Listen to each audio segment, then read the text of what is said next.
he never considered a painting finished until he had worked on it both in the city and in the country. So he would take his unfinished paintings and bring them up here to his studio, which was his first studio, which was just up on the, we were looking at the spot. Wait, was he a weekender?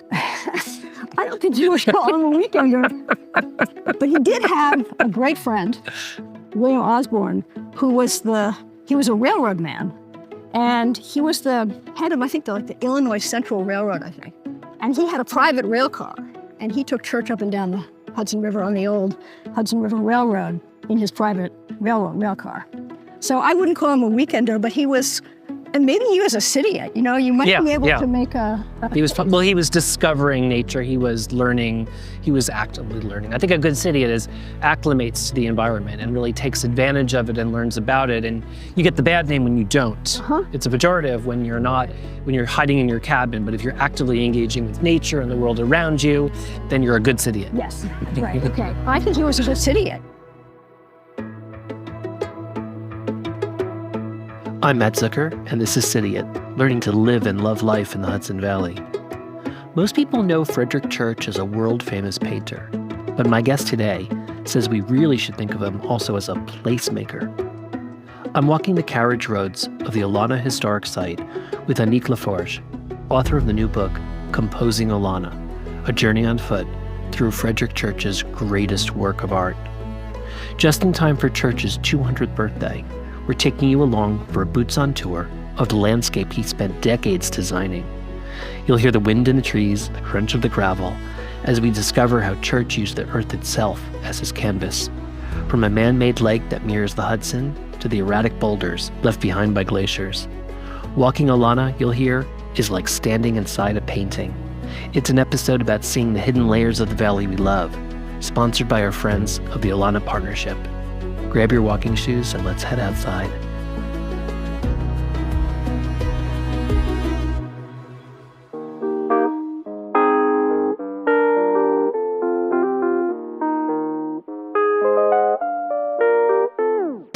Down in the valley, moved up from the city. It's a new way of living and I'm trying to get used to it. 1 park poodles, half an ounce of an idiot. Ordered a Manhattan and they call me a Cidiot. At first I hurt my feelings, but it's kinda got a ring to it. When you move to the country, they can tell when you're new to it. I'm looking at a place, but I'm trying to keep fitting in. It takes too long to be a local, so for now, I'm a Cidiot. All right, I'm here with Annik LaFarge, author of Composing Olana, A Journey on Foot Through Frederic Church's Greatest Work of Art. I'm in a painting. You are in a painting, and we are on foot. We are on foot. Although we could be in that carriage over there that we see, which is called Kay's Carriage, named after one of the Olana trustees. And that carriage is white. That it's electric, like a golf cart. Yeah, it's like a golf cart. It's an electric vehicle. It's white because in the time of Frederic Church, when he built all these carriage roads, he had imported special donkeys from Syria. I love donkeys. And these were beautiful animals, and they were snow white. And they would take his visitors in donkey carts throughout the landscape. And so when they started doing the electric vehicle tours, which are absolutely wonderful, and you have not seen Olana really, you haven't experienced Olana if you have not taken one of these tours. Oh, I'll do it. I just thought it was be a lazy way out, but now I want to do it. And I thought that too for all those years. And then I did it for the first time with Mark Prozorski, the landscape curator here. And I was gobsmacked because Frederic Church designed this place to be seen in motion. Oh. Almost like, you know, in the 19th century, there was this craze for panoramas. They were long, long paintings. I have a thing in my book about this. And they would scroll by, and people would sit in the theater, and the painting would scroll by. The one that I write about in the book is a very famous whaling expedition. Oh. So you see these ships tossing the waves, and you see whales and whatnot. And that idea of the moving landscape was partly what inspired Church. So the idea that you would be moving along through these carriage roads, getting periodic glimpses of the house. We're now standing.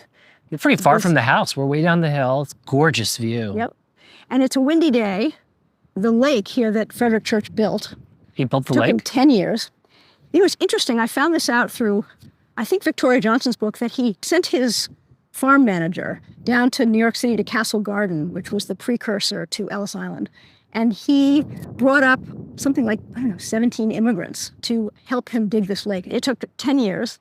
And he designs the lake. If you go up there onto the road right below the house and you look out over the Hudson River, you see that the design of the lake, the shape of it, it mirrors the bend in the river just to the south of us here. So even the lake itself became part of the work of art. Incredible. When we talk about Olana being a great work of art, this is one example. He wasn't just digging a big hole and filling it with water. He was making an earthwork, really. How did he choose here? Like, why here? Well, because he came here to study with Thomas Cole, who was the, Cole was here first. Oh, yeah, Cole was here first. And when Church was 18, he came to Catskill and he boarded with the Cole family. And he wanted to take lessons from Thomas Cole.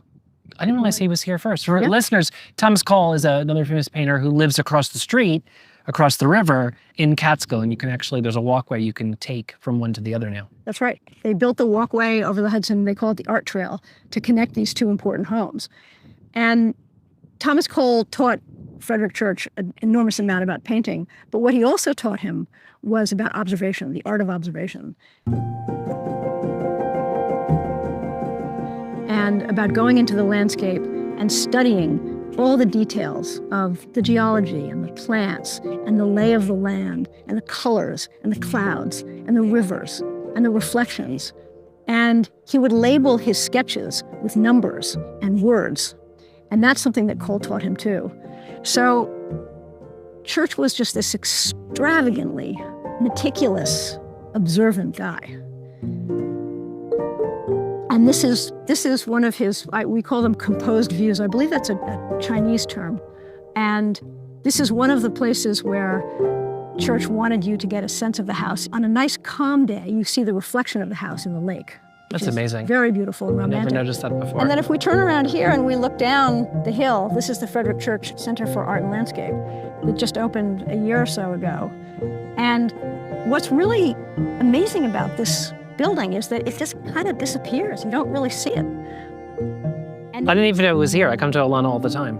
They did this on purpose. And they did it in the spirit of Frederic Church, who didn't make his house the main event.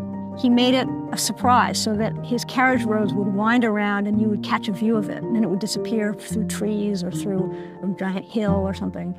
And then you would see it again. So the carriage house was all the way down here? The carriage roads. Oh, the carriage roads, yeah. So this is yeah, one this of upstate thing with these long driveways drives me crazy. I'm always getting stuck. I bet they get stuck all the time. They probably did, yeah, but they had all those great donkeys and horses to pull them. And they had a lot of strong people, I think. So are you the first person to really appreciate the landscape? Like everyone talks about, him and the paintings and the house, but here you are focused on what you call the greatest work of art, which is actually the place. Well, I'm not the first person to make this observation. You're the best. Thank you. My Composing Olana is the first book to focus on the landscape, primarily. And this is what I do. I write about landscape. I'm interested in the layers of history in a landscape. So my first book was about the High Line. Yeah, we used to live on the High Line. Yeah, I know. And you were a writer for Chelsea Now. I was. Which is a paper that I read. It used to be in one of those little boxes on the street corner. I know, I remember? loved that. Yeah. It was so cool. This book grew out of that interest. So this is something that your audience will probably relate to, is that there is, I think, this impulse in many of us to have a foot in both the city and the country. And this is something that Frederic Church also shared. Oh. He had a studio in New York City on 10th Street called the 10th Street Studio. And it was the first building in the country to be devoted to artists, specifically to artists. Cool. And my great-great-grandfather also had a studio at the same time. They knew each other. So I feel a little bit of a connection. Your great-great-grandfather was an artist? Yeah. He was John LaFarge, who was the inventor of painting on opalescent glass. And the reason that you have a Tiffany lamp perhaps in your house is because John LaFarge was a really crappy businessman, and Tiffany basically stole his invention and made a great name for himself.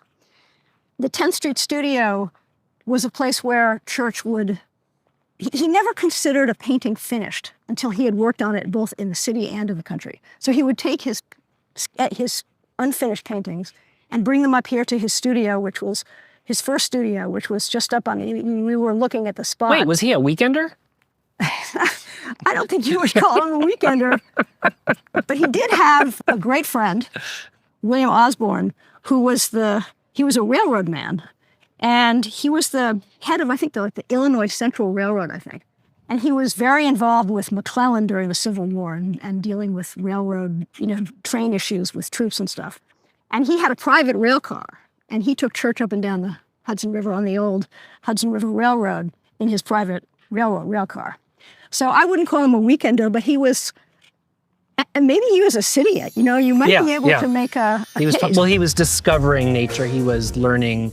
He was actively learning. I think a good Cidiot acclimates to the environment and really takes advantage of it and learns about it. And you get the bad name when you don't. It's a pejorative when you're not, when you're hiding in your cabin. But if you're actively engaging with nature and the world around you, then you're a good Cidiot. Yes, right, okay. I think he was a good Cidiot. He was also a great advocate of parks. Most people don't know this about Frederic Church. He was a commissioner of Central Park for, I think, 5 years in the 1870s. But he was also the force behind the creation of the park, the reserve at Niagara Falls. He's credited with basically the saving of Niagara Falls. Wow. When did he get all this done? Well, he knew everybody. He was very famous and very wealthy. I think he was enormously well-liked. He was a wonderful character. He had a great sense of humor. And I think he was so respected. I mean, Frederick Law Olmsted, one of the co-creators of Central Park, basically brought Church into the process of designing Central Park because he wanted the artistic vision that Church had. He felt that that was necessary in the creation of Central Park. And of course, Calvert Vaux, the other co-founder of Central Park, was one of Church's, he wasn't the architect of Olana because Church designed the house, but Vaux was an architect, so he could deal with things like massing and, sort of creating the kinds of plans that you have to make when you're building a house. So Vaux was very involved, but I think Vaux's greatest contribution was the siting of the house. That's what he was very, very interested, very preoccupied with place and the proper siting of features in the landscape. Yeah, so this house is, it's on the bend of the river, right? So this seems very intentional. Yeah, well, it's up on this big hill, and it looks out over on the bend of the river, and he situated the house so that it would be, that part of the river would be really the main view, but you see everything, 360-degree views from the top of the hill, which is sometimes called Long Hill and sometimes called Church Hill and originally called Siegenthaler Hill. I think that's how you pronounce it. Was it that common for a painter to be this involved in landscape design and I just don't think of painters that way. I think of them so focused on the painting, I don't give them the credit to have this many other talents or be this involved in that many other things. No, I think Church was doing something that hadn't been done before. He bought this land in, the first piece of Olana he buys in around 1859, 1860, and he bought it with the money that he made selling The Heart of the Andes, a very famous painting that went on tour like a rock band. And he started building these carriage roads, and he was using his landscape as its own work of art. He began to treat the landscape, to regard the landscape as a work of art. And this was something that was really very new.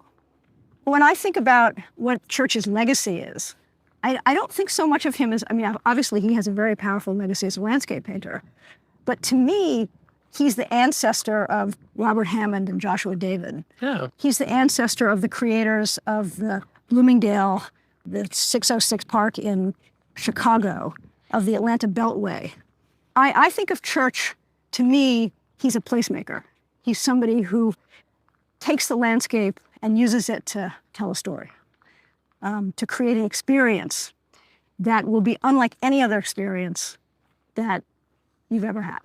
How did you choose this as your next book after The High Line? Do you live here too? Well, I live here now full time. I bought my first house in 1985 in Germantown. We eventually let our loft go on 22nd Street and settled here full time.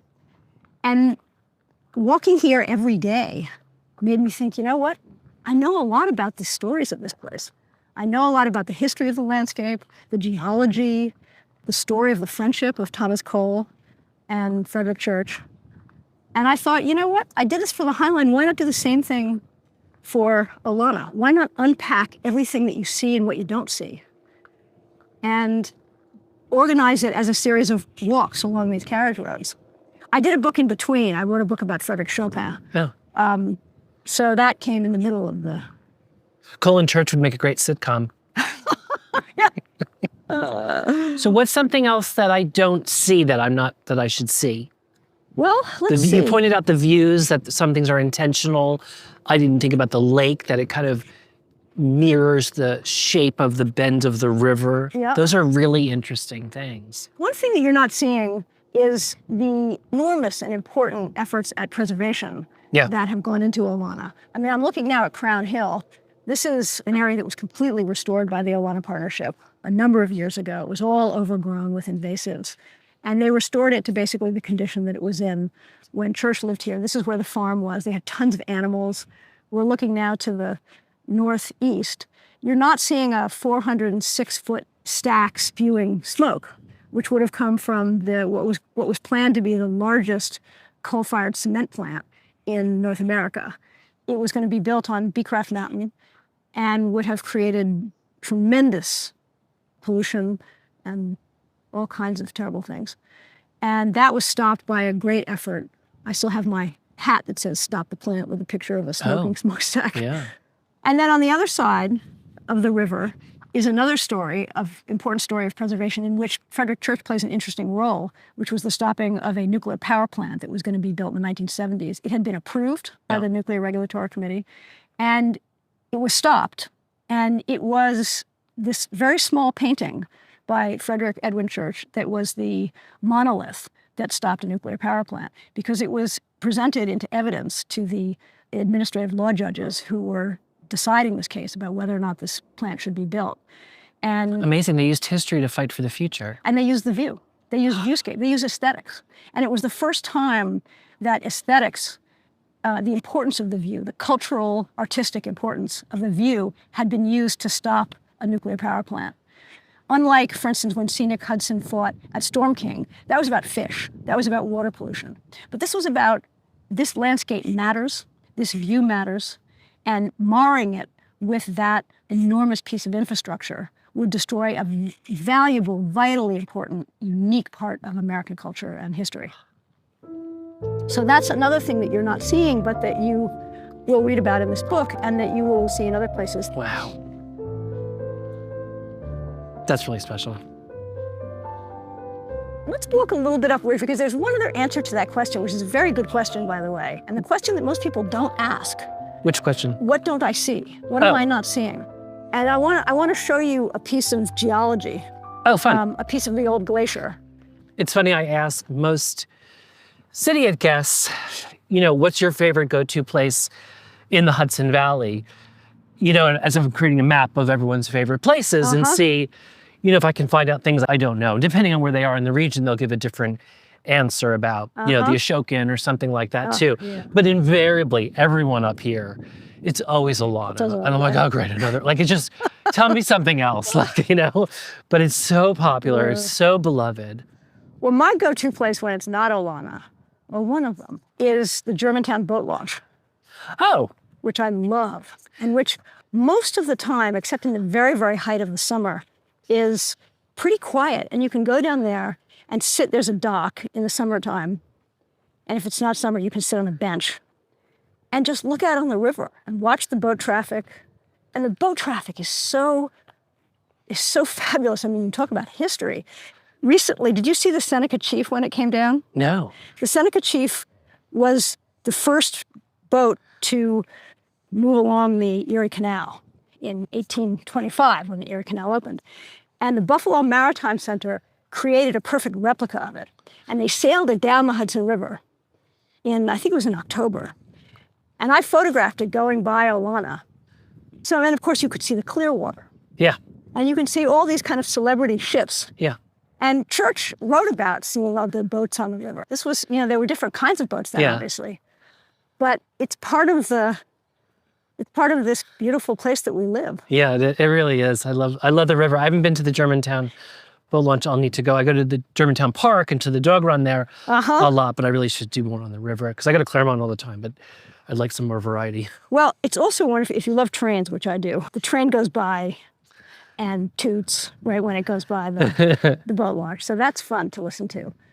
What do you think if somebody is a first-time visitor to Olana, they should do when they're here? And then for those of us that come back again and again, what should we do on the second visit? Well, that's a good question. I think the best way to start is to park either at the Frederic Church Center, where there's a parking lot, or along the road by the lake, and walk along the carriage roads. Walk along maybe the road that we just took, Lake Road. Or I often park and walk along up, this is called New Approach Road, and then walk all the way over to Ridge Road, past Farm Road, North Road, and circle to that stunning view on Ridge Road of the Hudson River.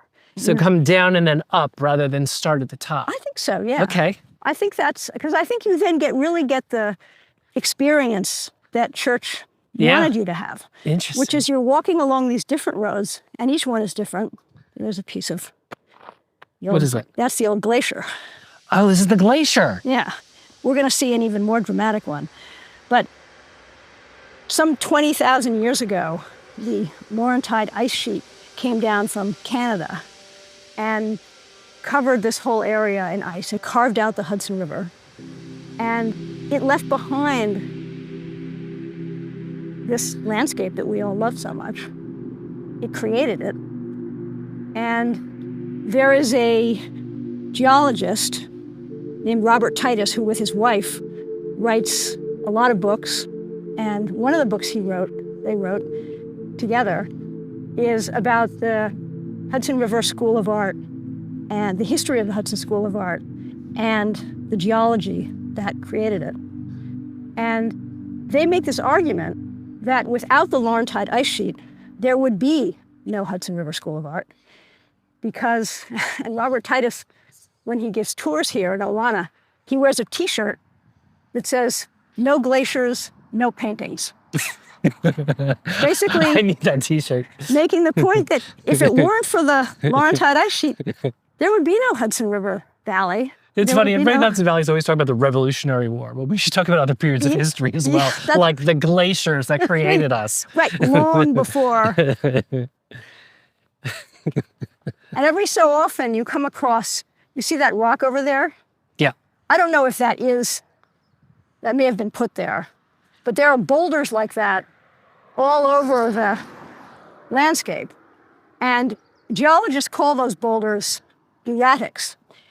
And Radix? erratics. Erratics. And they were left behind by the glacier, these big, huge boulders. And Oh. there's a really great one up on the Ridge Road. And then you see them dotting the landscape along the paths. That's something I wouldn't have, I would see, but I wouldn't know. And you say, oh, this is a great place for me to sit and read my book and prop myself up, and people do. Look at this view. So now we're walking, so that's where we were, obviously, Right. along Lake Road. This is Blue Hill, which is another landmass that Frederic Church painted, along with Mount Marino and the numerous of these. I think Mount Marino is technically called, I know this from Robert Titus, from his book, it's called a rock drumlin. That's what geologists call it. I don't know if Blue Hill is a rock drumlin or not. It's also a fancy neighborhood. That's right. And you see what they fell in love with. I mean, here you have the Taconics, and then you have the Berkshires, and you have the Catskills. You have 3 mountain ranges. I think you can see the Adirondacks, too. The Catskills are just so phenomenal to look at. The Catskill Mountain House was one of the early engines of tourism, so people would come up on these day lines, and they would come in hordes and there were a number of these very fancy resort hotels up in the Catskills. And at the end of the century, the 19th century, the Otis Elevator Company, which you know from Yes. this year at a good Cidiot, the Otis Elevator Company built a railway up the side of the Catskills, the mountain, and they brought tourists up that way. It was called the Otis Elevating Railway. And it was one of the great tourist attractions. It was, we complain about tourism today in the Hudson River Valley. It started then. Yeah. That was the first real wave of tourism. And what do you hope people take away from the book? I mean, it's his 200th birthday. Happy birthday. But what do you want people to leave with? I think with an understanding of the layers of history that live in this landscape, and that there's so much more. You look at that beautiful dead tree down there. Yeah. It's one of my favorites. Frederic Church loved dead trees, as did Thomas Cole. And I think Thomas Cole passed his reverence for dead trees along to Church. So many of Church's paintings are filled with dead trees. Paintings from Jamaica, paintings from the Hudson River Valley, from Maine. And you see, as we're walking along here, all throughout the landscape, there they are. They've fallen over, they've died, they've become habitat. Yeah. But this is a part of the art of this landscape. So I think that what you come to understand in a tour of Olana or reading a book like this is that Church was a much richer artist than most people who have heard of him might understand. He was working in so many different mediums, really. And he was a truly global artist. He was a cultural omnivore. He was interested in cultures all over the world. His library was filled with books about every subject in science, about every culture, about every religion. And he was doing something really different. He was painting stories in landscape. And he used features of the landscape. He used clouds, he used mountains, he used rivers as his characters.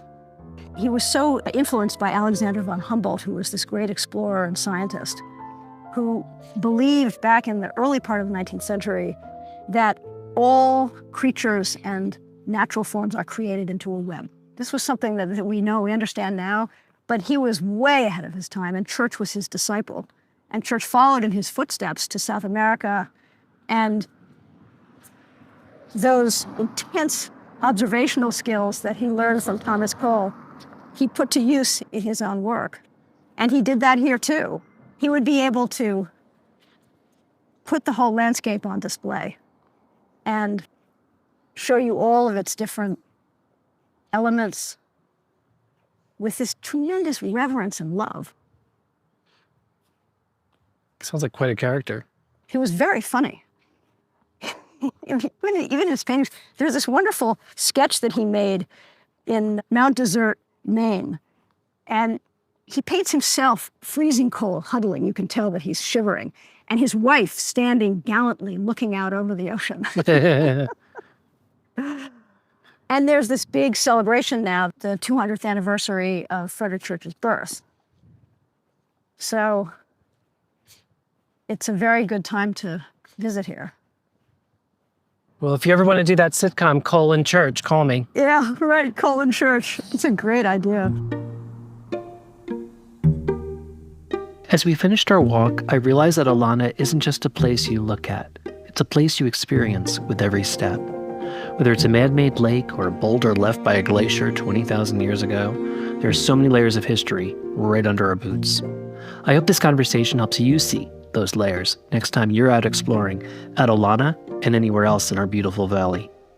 Thank you for tuning in, and a huge thank you to the Olana Partnership. You can find Annik's book, Composing Olana, everywhere books are sold, including in the Cidiot bookshop on bookshop.org. Find out more about the Olana Partnership and more about Frederic Church's 200th, including visiting, events, and more at olana.org/FC200. Links are on the episode page and in the show notes. Thank you also to guest editor Brett Barry of Silver Hollow Audio and host of Kaatcast, the Catskills Podcast. I'm Matt Zucker. Come visit. Down in the valley, moved up from the city. It's a new way of living and I'm trying to get used to it. 1 pot noodles, half an ounce of an idiot. Ordered a Manhattan and they call me a Cidiot. At first I hurt my feelings, but it's kinda got her into it. When you move to the country, they can tell when you're new to it. but I'm trying to keep fitting in. It takes too long to be a local, so for now I'm a Cidiot.